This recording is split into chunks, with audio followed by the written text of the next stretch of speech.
किसान भाई अक्सर सवाल पूछते हैं कि ये जो फटेरा है ये काम करता है कि नहीं, या फिर इसको किस तरीके से उपयोग करना चाहिए। कई बार किसान बोलते हैं कि ये काम नहीं करता है, तो इसके क्या कारण हो सकते हैं, तो इसके बारे में आज हम डिटेल से चर्चा करेंगे। सबसे पहले मैं आपको बता दूं, फटेरा मतलब कि क्लोरेंटा निरिप्लोर इसमें रहता है और ये दानेदार होते हैं। और बाज़ार में फटेरा और इन्फ्यूज़ और कवर इस तरीके से और 3-4 प्रोडक्ट जो है इसी फार्मूले पे मिलते हैं, तो आप इनमें से किसी का भी आप प्रयोग कर सकते हैं।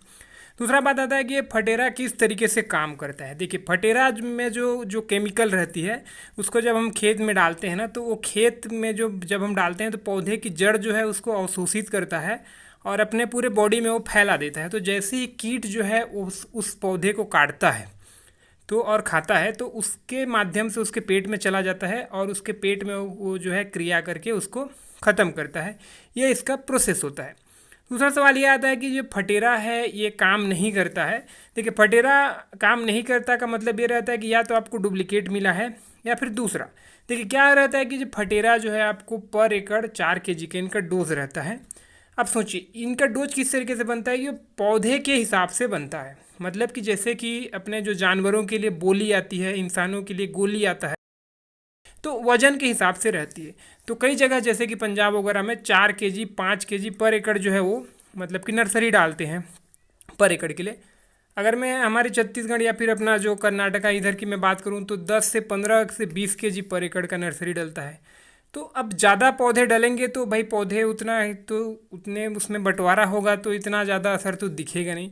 तो कई बार ये भी बोलते हैं कि पंजाब की तरफ भी काम नहीं करता है, तो उसके कई रीजन इस तरीके से होते हैं।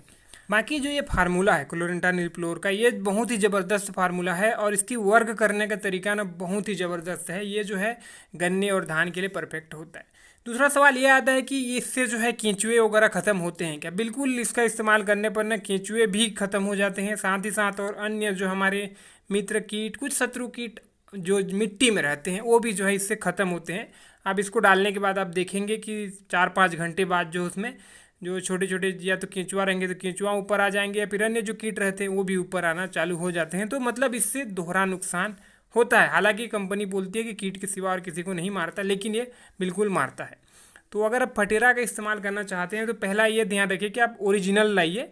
फटेरा है, या अगर आप लाना नहीं चाहते तो इन्फ्यूज़ या फिर कवर और भी कुछ आप भी ले सकते हैं, उसको लाइए। और जो है इसका जो है आप प्रॉपर इस्तेमाल करना चाहते हैं तो मतलब 4 kg जो है आपको अच्छा रिजल्ट मिलेगा नहीं, आपको लगभग 5 से 6 kg दीजिए अगर आप देना चाहते हैं तो, वरना आप मत दीजिए, वही बेटर रहेगा मेरे हिसाब से। क्योंकि मैं इसको 1-2 साल से इस्तेमाल करके देखा तो इसमें जो है मेरे को इतना बेटर नहीं लगा, तो मैं तो इसका इस्तेमाल नहीं करता हूँ। लेकिन जो किसान भी पूछ रहे हैं मैं उनको बोलूँगा कि इसका इस्तेमाल आपको जो है नहीं करना चाहिए, इतना बेटर नहीं है। हाँ, हो सके तो आप इसको जो है नर्सरी में एक बार डाल दीजिए, इससे कि आपके जो है नर्सरी जो है क्लियर हो जाएंगे, तो मुख्य खेत में भी जो है बीमारी कम फैलेगी, जिससे कि आप छोटा मोटा स्प्रे करके भी आप इससे निपट सकते हैं। तो फिलहाल आज की वीडियो में बस इतना है। इससे संबंधित आपके कुछ सवाल होते हैं तो प्लीज़ आप नीचे में कमेंट जरूर करिएगा। धन्यवाद।